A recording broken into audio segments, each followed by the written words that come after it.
West Houston Roslyn, or North Houston Roslyn to the west, and West Little York Road, Victory Drive to the southeast. So basically, almost to where Alabonson Park is, down to the south here. Interesting corridor because it's sort of bifurcated between the two jurisdictions. You're basically partially within the city of Houston up till about the center of the project, at which point, north of there, you're outside of the limits of the city of Houston, you're in unincorporated Harris County. So some different project partners here.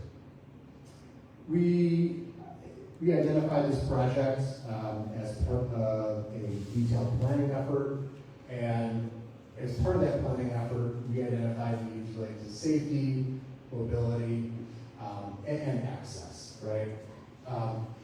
So surrounding land use, you have a lot of multifamily housing, a lot of residential property owners, a lot of commercial businesses, and you currently have a poor facility, a facility that lacks sidewalk connectivity, that lacks bicycle connections, and really lacks cohesion between the community, which otherwise demands it.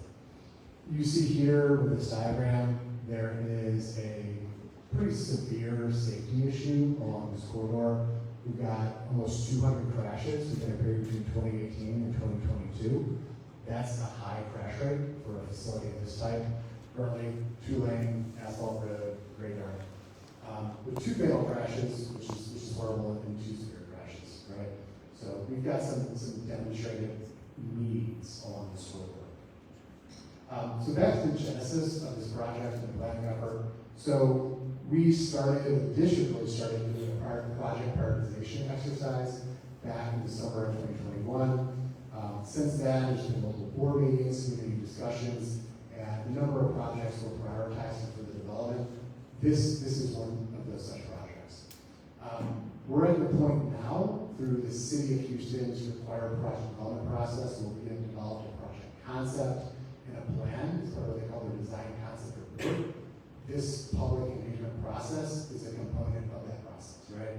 So we're here to get your feedback so that it can be incorporated into the detailed design of the project as it moves forward. One thing that is important to note is that this is a big project. It's an expensive project. We're probably looking at about more than $20 million to build this project, okay? We do have lots of partners. We've got the district, we've got the city, we've got the county, but again, it's $20 million plus, and of course we've got budgetary constraints amongst all these different entities. So the district has done a really good job at pursuing and leveraging federal and state grants to implement a variety of projects. This is one such of those projects. So the district is currently pursuing a number of federal grants.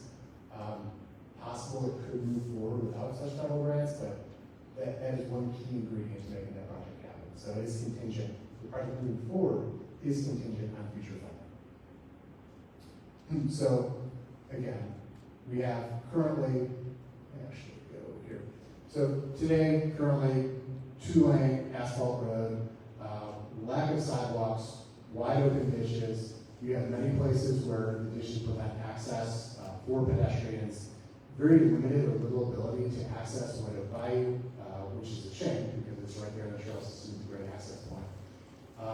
And you have unimproved crossing conditions at railroad tracks. And that's an actual picture at night over there. I mean, there's almost no street lighting along this corridor, which is a major issue for all types of road users. So what the proposed improvements include are reconstructing an existing asphalt paved roadway. So currently, you've got a subroad, you've got an asphalt layer of pavement, which is failing today, potholes, cracking, and almost putting sinkholes in some locations along the edges into a modern concrete paved and curb roadway. Sufficient strength to handle truck traffic, vehicular traffic, and have a 40 to 50 year service life. So that's one of the objectives here too, is provide a roadway that's going to last into the long term and provide long-term operational cost benefits to the district and the city and its partners. The proposal calls for the installation of a 10-foot wide shared use path on the south and the west side of the roadway. When we went through this project development process, there was conversation about, well, do we try to do a sidewalk on both sides of the street, a narrower sidewalk, a 5-foot sidewalk, or are we better off using, within a constrained right of way we have, installing a shared use path on one side of the street? Because we want to have that accommodations to move forward with the shared use path on one side of the street. We do have, as you look at the roll plots in the back of the room after this conversation, you'll see we have crossing points at all the key intersections with access so that you have the opportunity to use both sides of the street. Street lighting, very important. Signage, retroreflective pavement markings, and necessary traffic control measures. Landscaping elements along the corridor to provide shaded areas for pedestrians and cyclists, very important in our hot use climate. A safety buffer between that shared use path and the travel lane to enhance safety for all users. That shared use path is not super helpful or beneficial. It's right at the edge of the roadway, so we want to set it back 4 to 5 feet as much as we can, so that there is a barrier between vehicles and those bikes and paths. We've got proposed improvements at the intersection of the northwest limits of the project and northeast of Roslyn.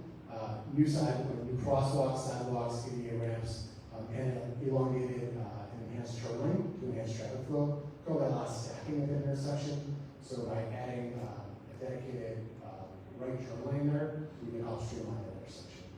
And then also enhance the intersection that was living over here, crosswalks, modify the existing medians to kind of clean up some of those turn movements to the extent we can and improve safety. I will share that we did evaluate the installation of the roundabout at this intersection as opposed to improvement. The right-of-way acquisition needed would have been cost prohibitive and would have been disruption to some of the surrounding businesses, so we discovered that recommendation. So some of the benefits from all of this: increased operational efficiency for bikes and pets, reduced maintenance costs for long-term cost savings, better aesthetics and sustainability through landscaping features, safe and accessible multimodal corridor, really reducing crash incidents. That's one of our objectives, right? That's consistent with the city of Houston and their Vision Zero initiatives and recommendations, improve connectivity to green spaces, schools, public transportation, and other key destinations. And then the economic benefits from the well-lit and connected corridor. So we've designed and taken part in many projects like this throughout the city. And what we have seen is that after projects like this that improve the right-of-way, improve the lighting, improve the safety, there's a demonstrated improvement in economic outcomes in the area. So you'll see improved sales tax generated from local businesses, increased property values. So this is really an economic driver for the community. So this is really what we're trying to do. Let me just close it down with sort of the next steps here. What we're trying to do right now is complete this stage of the project design and continue that process of securing funding. So the district's working with all its partners to make this project a reality.